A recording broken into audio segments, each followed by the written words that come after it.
how you forget a whole, not even, you could at least said Simpson or like Pierce. That's what I said. I was going in there, I was going to just the first names. And I was like, nah, I'm going to need to say the whole name. Here's the great gem about that is Gilbert was like, okay, don't cuss during the show. Don't cuss. Yeah, see, that's what forgot my name. Is like, I forgot his goddamn name. That's up the store.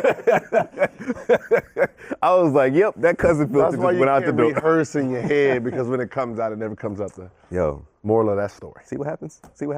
I give him love all behind the scenes. He get makeup and what forget my name. I know how your side chicks feel now. I don't have any side tricks.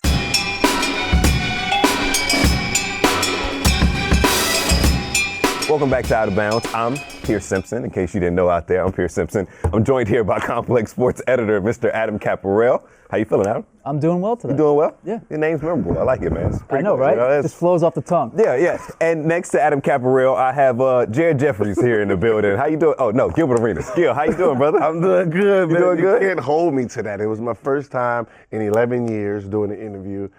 Damn, it's been that long. It's been a You did a hell of a job, though. I think it You did a great job. You can check it out on Twitter. Rich Eisen posted the post segment of him being on the Rich Eisen show, which is a pretty impressive feat. They asked you about a variety of different things, including your history with the Wizards, the fact that you had a house with a Shark Tank in it. I thought that was very baller and epic. Baller! Was that grotto they were referencing legit?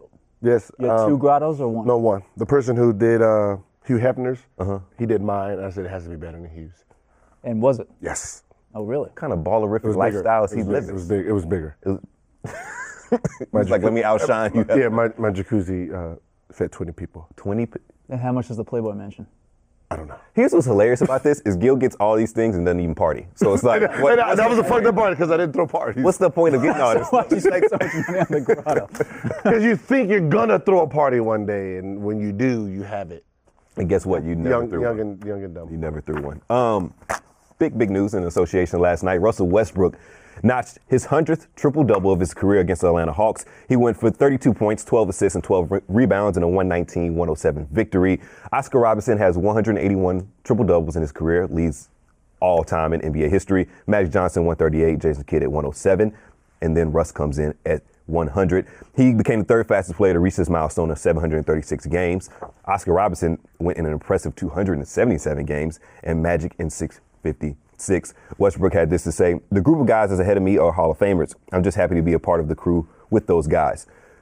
What's the significance of this milestone for Russell Westbrook? What are we thinking, Gil? It's big. To me, it's big.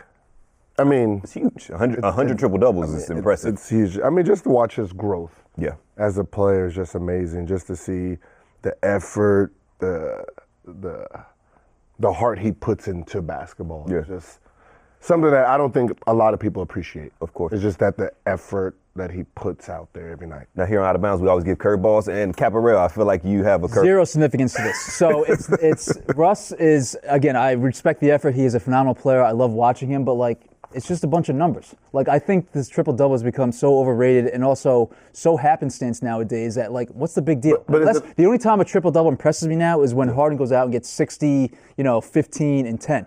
Give me a triple-double that has 15 boards, 10 blocks, or give me 12 steals and 10 boards.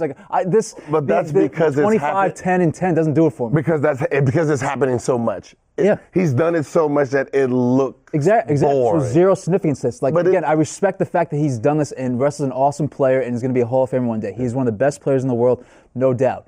But it's become so common stance right now that there is zero significance. It's coming common sense because it's easy for him. Yeah. They still celebrate when LeBron has a triple-double. But which is unnecessary. And also, in today's game, when guys clear out the lane for guys to get rebounds, what's the big fucking deal? Wait, are you saying he's stat chasing? We've seen this before with the Thunder. We've seen this with James Harden too, where guys have cleared out the lane for him to get a rebound to get a triple-double. Yeah, that's been through history. All right, so then why do we celebrate the triple-double? But I'm saying that's always been through history. When David Robinson scored 72, they fed him the ball so he can win that scoring title. Yeah, and beat Shaq. I mean, your teammates do that. Didn't he have 50 the final game of the season? Yeah. 72. 72, sorry. Yeah. Or it might have been 73. Yeah, but that's what happens. But day in and day out, remember, it takes effort to get rebounds. And that's where his he's effortless. And it just shows and it. he's full throttle for every single minute he's on the court. And again, I'm not in any way, shape, or form flaming Russell Westbrook for what he does. He is a phenomenal talent. But again, it just seems like it happens all the time, and the significance and the celebration of it is, to me, overrated at this point. That's just like if your first dunk is so proudful. Yeah. And then if you dunk every time, then it becomes, it's so boring. That's just what he does. That is what he does. But maybe that's the impressive thing about Russell Westbrook. He's made something that seemed so gaudy at one point become consistent for his game. That's an impressive feat in itself. He had 42 triple-doubles last season. He has 21 so far this season. Arguably the greatest coach in NBA history had this to say about Russell Westbrook.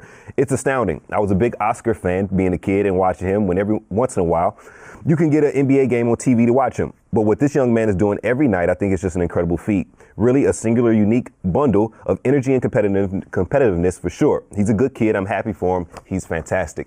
So I don't know why Gregg Popovich, it sounded like he didn't have a TV growing up. But aside from that, for him to draw so much praise from Gregg Popovich and other players around the league, even retired players like Kobe Bryant, is Russell Westbrook changing the way we look at the point guard position forever? I mean, the point guard position has been changed a long time ago. I mean, the pure point guard, the guy who's supposed to make everyone better, that's been outdated. Like, you cannot make a Honda go faster. If the player next to you is a Honda, you're not going to make him better. You know, better players make better players better. You know, and that's just how it is because it makes it easier.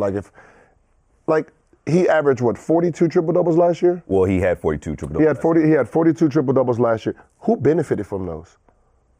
From all those assists, who value skyrocketed? Victor Oladipo. Oh, wait. No, it didn't. But it didn't. It's not there anymore. Yeah. But that's what I'm saying. No one. So that's what I'm saying. No one benefited from what he does. Only him. So has he? Okay. So I was a rebounding guard. But I got checked early in my career. What do you mean? I went up for a rebound, grabbed it over to our power forward. He pushed me out of bounds. And who was that power forward? Danny Fortson at the time. Well, shocker right there. Exactly. He pushed me out of bounds. Like, yo, what's going on? Hey, man, this is how I make my living, rebounding. You make your living scoring and passing. Do your fucking job. Let me do my job. Don't take my job away from me. Because if you're getting all the rebounds, then they don't need me anymore. I was like, and coming from a guy that allegedly had razor blades in his pocket, so by all means, I would get out of the way. That's what I'm saying. But rebounding is effort. He just goes in and that's what he does. He goes in, he gets the ball faster. But I want to touch on the point that you made where you said that what his triple doubles help. Who did it help last season? So he's played with Kevin Durant for a number of years before KD went on to join the Golden State Warriors. This year he has Paul George and Carmelo Anthony. Do you feel like Russell Westbrook is too ball dominant? Is that the reason why KD left in the first place? Is that the reason they're struggling? I mean, KD left because KD wanted a championship, and they wasn't building one in OKC.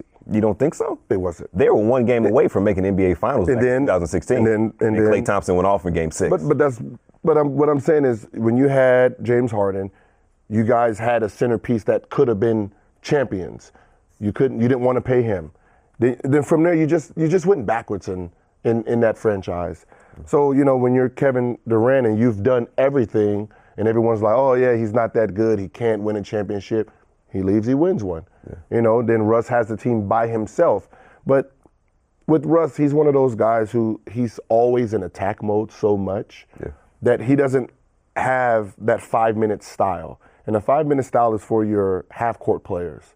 So when you look at OKC and you're like, man, they're so talented, he doesn't know how to utilize Melo and Paul George like he's supposed to. Like when Shaq and Kobe. Shaq carried him first 3 quarters. Kobe's that last 5-minute player because Shaq couldn't shoot free throws. Same thing with Russell. He's not a half-court player. He's a full-court player. So in the last 5 minutes, that's when Melo gets those half-court isolation. Same thing with Paul George. And you get in where you fit in at that point. Like, Russell, you shouldn't be taking the last shot all the time. You have 2 great one-on-one scorers who's proven that that's what they do. Yeah. And when you decide to utilize them and make them a threat, that's when OKC is going to be a threat. Yeah. Cap, you're a betting man, as all of us know, and I feel like all of America knows. Russell Westbrook is 29 years old. Is there any chance he'll catch Magic or Oscar in this? Okay. You know what Gilbert thinks. I mean, we say that he chases these triple doubles It seems like that number is very reachable for him. Again, only 29. He has at least 3 to 4 more years of peak performance in him. So, yes, I would think that Russell's going to get that and probably at some point set the standard as, I am the triple-double guy in NBA history. Yeah. But, to me, when that does happen, it's not going to be a big cause for celebration. Because he's very close to averaging another triple-double for a season. See, the problem, if he gets it before 32, it's because his team sucked. You got to remember, you take Paul George off that team, you take Melo off that team, he'd have probably had fucking 60 triple-doubles this year. Yeah, more likely. It's because they take away possessions from him in certain aspects. So if he does get to this feat, that means because one player or both players left and he's by himself. Yeah. And at some point, he's going to have to make a decision. Am I just going to chase these triple-doubles and become the triple-double dude, or do I try to chase a championship? Because he's not going to get an OKC. No fucking way. Not if Paul George and Carmelo sign on again and they bring somebody else in? No. Because, those guys are not going to want to stay there. Melo's going to want to go try to win a championship at some point. Paul George seems open to the idea, but... Everyone seems open because you don't want to get traded. How about if you're saying, Presti, you just keep James Harden and Kevin Durant like you had all along? But what I'm saying is, what player have you ever seen... Let's be honest. What player have you ever seen in the middle of the season say, yeah, you know what, hey, I'm not going to be here next year. Fuck you. Dwight Howard. No, it's the PC. No one's ever really said that during the season. Fuck you guys. Pass me the ball. No one's ever said. So you're gonna sit there and stroke the crowd and everybody else to keep on good terms, and then bounce when it's free. Yeah. And go get yourself a big contract. Hey, talk about it. Speaking of which, moving over to the NFL, Kirk Cousins is reportedly about to sign an $84 million fully guaranteed deal with the Vikings, and we're going to talk about that and secure the bag.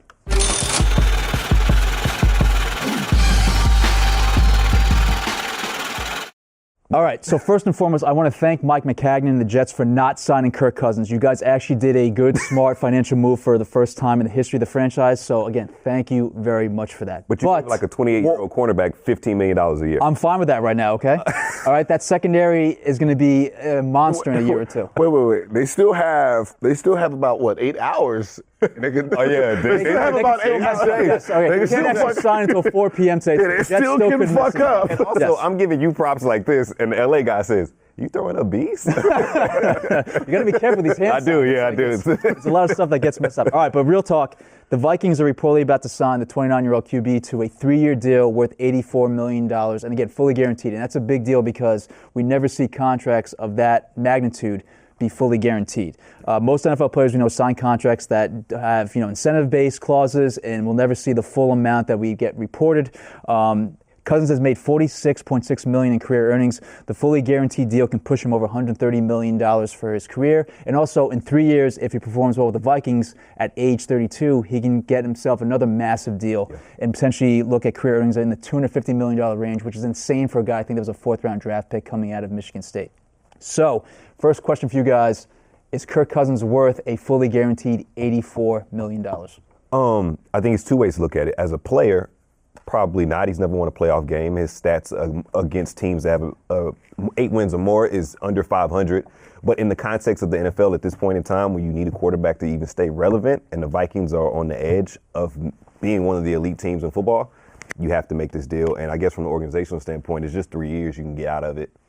So it's the market price. I think he's 24, 23, and 1 as a starter. Yeah. And again, 24, 23, and 1 as a starter. Yeah. I thought it was like 28 and 33. No. And over the last 3 years, no quarterback has fumbled more than him. Yeah. And Kirk Cousins now, his average annual salary is $28 million. Yes. He is the highest paid player in the NFL. Tom Brady doesn't make more than him. Aaron Rodgers does not make more than him. Add any other top-tier quarterback does not make more than him. Drew Brees doesn't. Drew Brees was just re-signed because the Saints. He just signed his contract. By the end of this week, Jimmy Garoppolo. The sad part is this number can go up. Well, could in 3 years if he performs well. No, I'm talking about in the next couple hours.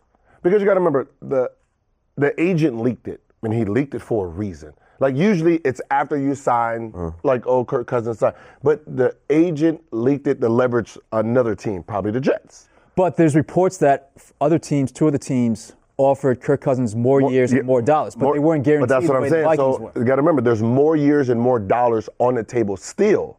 On the table still. All they have to do is just guarantee more of it. But They're going to already give him more money and more years. Now, what if a team says, okay, we'll give you 150, 120 of that is guaranteed? But reportedly, the Jets have already moved on, offering Teddy Bridgewater a 1-year contract. Teddy Bridgewater, Josh McCown coming back. So, I mean, I could get into a whole diatribe about that, but I'm going to hold off. That's what I'm saying. It's like it's a smart move on the agent's part to say, oh yeah, look, we got 84 guaranteed. What are you going to do? You already signed somebody? What are you going to do? But just look at the quarterback market now. The quarterback market is obviously broken in the NFL because it's not in par with the salary cap. So Sam Bradford got 1 year, $20 million contract from the Arizona Cardinals. He played 2 games last year. Yeah. Like, this guy continues to get paid. But if you're a quarterback in the NFL, you're always going to get paid. You're always going to be above everybody else. If you're an average, mediocre quarterback, again, Josh McCown with the Jets. What do you got? He got $8 million last year. They just re-signed him for $10 million. Ugh. So if you can be a competent and not terrible quarterback, that's a 7-footer in the NBA. Well, yeah, it's like an average starting pitcher in baseball. If you're an average starting pitcher, if you can go out there and throw enough innings and win 10 games, you're going to make $12 million a year. It's a pretty good life to have. But I think the ripple effect of this Kirk Cousins deal will kind of stay in the division because Aaron Rodgers' contract is up soon. So if you're Aaron Rodgers and you know, and you're arguably the best player in the NFL, regardless of position, if Kirk Cousins got 84 fully guaranteed, I need equity in the company. Where's the agent talking to the team? Like, yeah, exactly. We got to have 120, 150 guaranteed. Easy. 120. That's what I said. The gates is open. Yeah. And that's the floodgates is open. They cannot rewind back. You know, it's everyone's going forward now. So it's like instead of there being another lockout and these owners happening to open up their books, they're just going to start guaranteeing contracts. But I don't think they will. I mean, so, you know, that's the other issue with this. It's like, will the ripple effect happen to other players in other positions having more guaranteed money thrown into the contracts? I have a very tough idea or tough time thinking that's going to actually happen. The quarterback position is the special position in football. Not if you don't have nobody to throw it to or nobody back there to... But what incentive do owners and teams have to give more guaranteed money to other guys in other more expendable positions like your cornerbacks, your running backs, your wide receivers, where those guys are essentially a dime a dozen? Yeah. That's... I mean, but you're gonna, because it's gonna happen. You gotta remember, it's 30 different owners. They're worth 30, they're all worth different, right? Yeah. Some are richer than others. Those richer guys are gonna say, oh, hey, we can still everybody now. I'm just gonna start guaranteeing people. Yeah. I'm just gonna guarantee you, I'm gonna guarantee you. That's what the NFL doesn't want. Let's go. And then guarantee yourself into some shitty contracts and have some awful personnel. But if you can afford it, you don't care. All right, but Jerry Jones, you think he cares? I think he does. Yeah, These guys are money obsessed. You know. But that's what I'm saying. But he got one owner that wouldn't care is Paul Allen in Seattle. No. Okay, so you got two. You got two owners who can just outbid everyone on guarantees. That's what the NBA does. We bring this up. Well, it's nice to have guaranteed contracts like the NBA does and Major League Baseball does, but Seahawks wide receiver Doug Baldwin tweeted out in response to Kirk Cousins' fully guaranteed contract. Cousins is a hero for all the young players that will follow after him. Now we need more players to bet on themselves until fully guaranteed contracts are the norm and not the exception. It's a great thought. Won't happen. I don't see it happening, though. Won't happen. It's gonna happen. You can't stop rich people from spending their money. And that's what you don't understand. I get that. So I completely get that. But there's no incentive for the owners to give fully guaranteed contracts to the positions that are completely expendable. Yeah, they are. Because if I know I can steal your player, I'm going to do it. That's why everyone wants to come to the Lakers. That's why certain teams always get dominant players. But see, because they can offer you something you can't offer. But see, that's the difference between basketball. So if Aaron Rodgers gets offered $100 million and he got incentives, and I'm Jerry Jones, and I say, hey, I'll give you 150. Come on over here. Now you have to make a decision to give him 150, or he comes to me. There's really nothing you can do about it. But we can counter you on that one. Right, yeah. You can counter him and pay him 150. I'm saying we can counter your argument. I can counter your argument in a variety of different ways. Inherently, the sport of football limits players from being able to do that, or owners from being able to do that, because there's just more guys. Basketball, you have a max of 15, so you can fully guarantee a lot of different guys. Football, you have 53. Also, if you say owners can outbid other players, I'm gonna just franchise tag you for as many years possible if I want, like they did, like the Redskins did with Kirk. There's also this shit don't work no more. There's also the hard cap in football. You cannot exceed that salary cap. In basketball, you can exceed that with a luxury tax and pay penalties for doing that. Bird but rights. Your errors with the salary cap and your roster have longer repercussions in football than they do with basketball. Nah, not really. Yeah. They do though, because you have cap hits with guys that guarantee that money. That's a cap hit. You guarantee up top. Some people down low gets hurt. It's going to hurt some guys. The more guaranteed contracts, guaranteed there's going to be 1 or 2 or 3 in the next 4 years. There's going to be 3 or 4 players guaranteed on each team. But see, that's the thing of the difference football and basketball. Those bottom tier guys help you win championships. Basketball, you can have a generational talent, say like an Aaron Rodgers type talent in the NBA. You can win a title like that. Football, you're not. But you got to remember, they're going to be doing 2-year guarantees, 3-year guarantees, and they're just going to flood. They're going to overflood the market. I think you're on something with those they're not doing two. 7 years fully guaranteed. There's not going to be a 7-year guarantee. No, there's going to be a 2-year guarantee. I think he's on to something. I think that's the big shift is we'll see 2 and 3-year contracts. And fully guaranteed. And 2021 be a big time. I think we see another long lockout in the NFL. No, but that's what I'm saying. This is the reason they're not going to lock out. Really? You got to remember, rich people don't want to open their books up. They don't want you to see exactly what's under the hood. So what they're going to do, I love how our sports talk gets into like mafia talk. No, I'm just saying. Like, don't open the books. But I'm saying they don't want to open their books. They did not want to open their books in a lockout. So what they're going to do is, it's like a give and take. What they're going to do is they're going to give and say, all right, well, we're guaranteeing you guys these contracts now. Y'all really want to lock out? They're going to be like, oh, no, we good. You got more money to hide under there. So you're going to guarantee a couple players. Odell will probably get guaranteed. We'll guarantee you 1 year, 45. Let's see how you play this year. They're going to start doing stuff like that just to keep these guys under the radar. Complex is going to give you a fully guaranteed contract coming up. Doubt it. This guy. Negotiate. You gotta get you a good agent. I'll be out there like Joe Button. Pick up the phone, please. Moving things on to the association, LeBron James has a pie-in-the-sky idea where he hopes to play with his son one day on the same team. LeBron James, before Sunday's game against the Los Angeles Lakers, a reporter asked him if he'd stay in the NBA long enough to potentially play with his son, LeBron James Jr., has been all over social media showcasing his basketball skills. LeBron says if he has a chance, and it seemed like he can make it, got to. What do we think about LeBron James potentially playing alongside LeBron James Jr. someday in the future? It's possible. I mean, if the NBA is lifting that high school rule, I'm pretty sure LeBron come out of high school. LeBron is 33. LeBron James Jr. is 13. LeBron was also asked about the dynamic to share a team like Ken Griffey Jr. and Ken Griffey Sr. did. Absolutely. As soon as we do it, boom, go ahead, son. You got it from here. So, I mean, like he mentioned before, I've only seen it Ken Griffey Jr., Ken Griffey Sr. I don't believe it's happened in any of the sports where a father and son tandem will play on the same team. Because you have to do something that is not normal. You got to have kids young. You know what I mean? You got to have. Have you seen World Star? Not normal. That happens all the time. I mean, for an athlete, that like you got to have a son or a daughter around 14, 15, 16. Yeah. Give them to your parents, so you can go on about your business. Yeah. But you have to be young enough, and you have to be a freak of nature that can sustain your career, of course. Which LeBron can. LeBron's going to be 38 when his son, decides to enter the draft. So you're saying son coming in the league 18? Like I watch the highlights, and he's skilled. Yeah. He has a left hand skill, right hand skilled. He plays like his father. If he's 6'6", 6'7", then you do have a draftee coming in out of high school. Yeah. And I'm pretty sure whatever team LeBron is on, we'll find a way to get his son on. He's gonna say, and I'm pretty sure LeBron will be smart enough to know he's gonna be a free agent when the son is coming in anyway. Well, he's gonna be a free agent every single summer. So right? I'm just saying. So he'll be a free agent, and he's gonna force one of those teams to take his son really early. This sounds like I would. Ball. If I'm LeBron, I would. A power move like that. Yeah, power move. Yo, hey. At that point, I think my son needs to be number 2. Yeah, at that point, he might be the GM, owner, all those different Yeah. Cap, he mentioned that LeBron will be 38, 39 years old around the time that hypothetically LeBron James Jr. could make it to the NBA. But LeBron told GQ if he could play while he's at the tail end of his career and while he's maybe washed, like we saw with Michael Jordan during his Wizards days. Even though, Whoa, Jordan let's slow your roll just 20. a little bit. Slow your roll. 20, yo.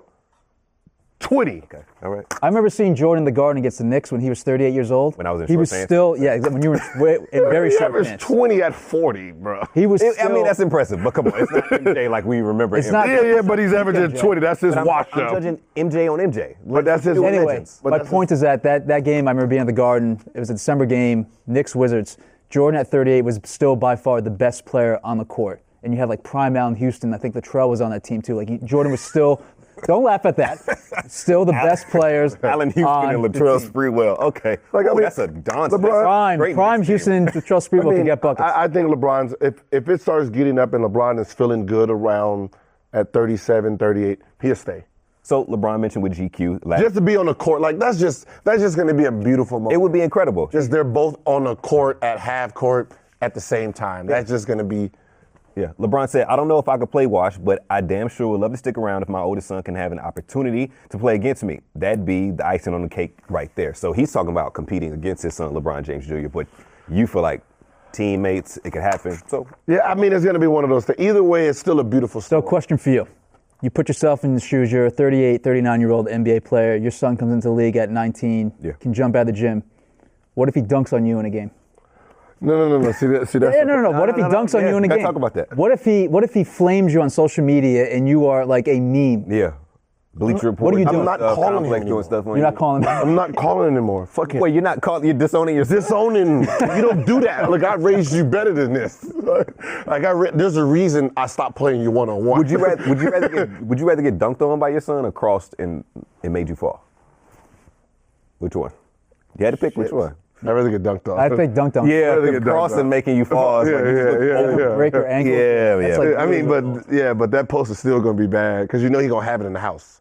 Oh yeah. See, that's why you can't talk to your son. No, and he gonna make you take out the trash and then. No, it ain't gonna be that. But it's gonna be like little things where he posterized it. They gonna come with, yo, Dad, can you sign this? Yeah. Like, fuck you. Yeah. Fuck off. You can make money off that signing. You could. Like my dad stopped playing me at like 14.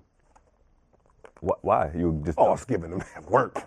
Giving him work. So I can imagine I'm 38, got arthritis in both knees, and I got to fix my son. Nah. Elijah cooking you right now, ain't he? No. Yeah, he's too skinny. He's too skinny? Too skinny. Too skinny So okay. you're just like giving. Yeah. Do all that. Yeah. I give him 2 years. Yeah, 2 years. Elijah's what, 13? He's 10. He's 10? Oh, 2 years. Can you do us a favor? Can you have your daughter videotape, on the phone?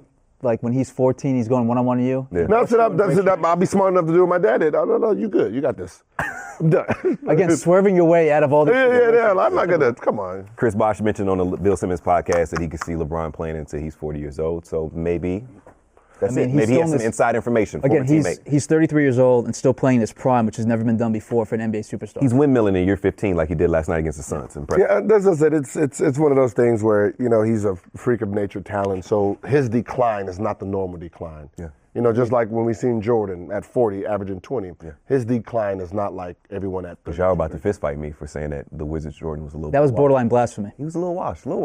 I'm judging Jordan on Jordan. He was still getting 20 a night. That is so sad. I'm judging him on him.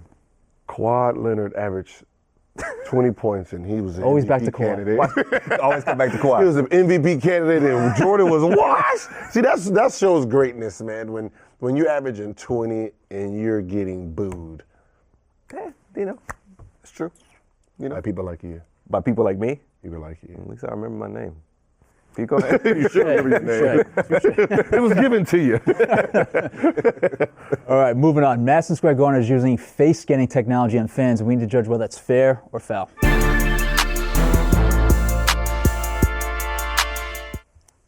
All right, on Tuesday, the New York Times reported that the Garden has been using face scanning technology on its customers, and at times sources weren't sure when the system had been installed or how many times it had been used, but when connected with the database, in theory, the face scanning technology and facial recognition technology that they have can identify people and flag security threats to be used by marketers, customer engagement, or some other reasons for, we have no idea that may be, talked about at some point. In a statement, Madison Square Garden said the venue, quote, continues to test and explore the use of new technologies to ensure the safety of its guests, but it did not confirm or deny that it's using the face scanning technology.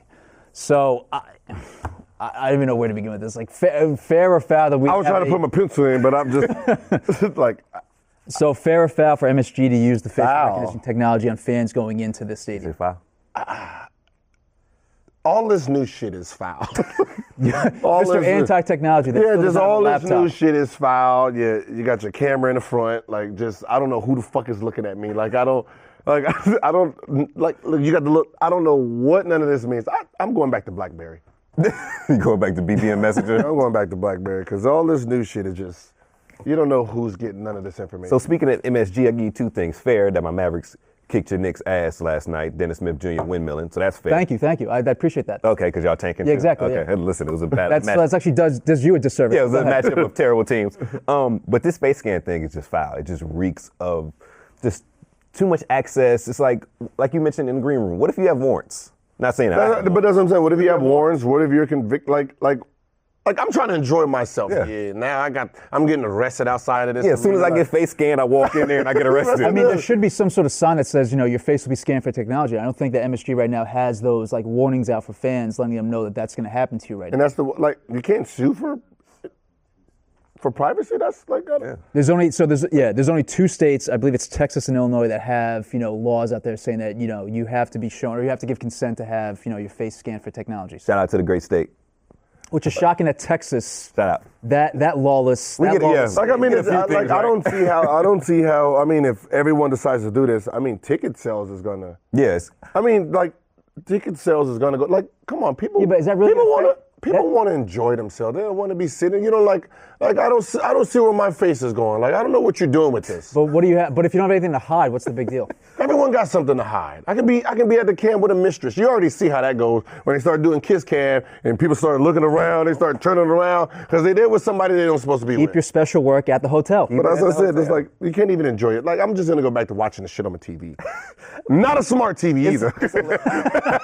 It's hilarious that Gilbert is hypothetically putting, I can't even cheat in public. Like, what did I? But I'm just saying, it's like too much going on. Like I just feel like this is in the wrong hands, potentially. Like James Dolan having this access to completely technology. Yeah, that's. The amount of fuckery, and if you talk, it's great. If you talk to people that used to work at MSG and you hear the horror stories, you can be entertained for hours. So it's not surprising that MSG is the one using this technology behind the scenes or without people allowing to consent to this. what they said is for marketing. They say it can't. So it's two things. It's twofold. It's a security thing. Number one, that they can recognize people who are coming into the building and kick them out. Although if Charles Oakley is trying to get into the building, Charles Oakley. Yeah, you don't need face That's cam. what I'm saying. technology. It's like Danny Fortson coming away? Nope. Yeah, don't need but face also there's aspects of that they can use to sell to customer databases or use for some sort of marketing things. I don't know how, but that's they have the Amazon ability trying to take over the world, bro. All that. They're trying to take over the world. Turn off your location on your phone right now. Yeah, 'Cause man. They can use that for ads. my location's off. Shocker. You can't even call this guy. My location's off. My incoming calls is off. Like, You just have boxes and boxes of like paper. Yeah. Just like Keeping, like, on all the your wall. counting up. Like, no, I'm not that bad. unless it comes to Kawhi Leonard and his I'm not stats. that he's like, bad. I'm not that You have a bad. Kawhi Leonard dartboard in your home? No, I'm just saying, like, Did he cuss you out one day and we just don't know about it? never played against him. Never met him. Never. Let's make this happen. We got to get Kawhi Leonard and give Kawhi, come on the show. Come on the show, Kawhi. You're more than welcome. That wraps up the latest edition of Out of Bounds. For Adam What we gonna talk about? Plenty. Does he think he's an MVP candidate? That seems like a challenge. For Adam Caparell, Gilbert Arenas, I'm Pierce Simpson. We'll see you tomorrow. This is Out of Bounds. That's just like a football question. What do you mean? Do you like men? Oh, them stupid combine questions. Little stupid combine Dumb combine questions. Do you like men? Like, Ridiculous. oh, no. Like, why? Like, it's just stupid Is your mother combine. a prostitute? Yeah, you're Yeah, another like, prostitute. what? Yeah, she is. You want something? Like, I just can't wait till a player that, hey, you want something? I can call her right now. Hey, Ma. Hey, I know. It's like dude you wish wants the a- players to have the balls to like ask them. That's yeah, hey, Ma, dude wants a blowjob. Is there help me get the job? She's coming. Like, fuck out of here.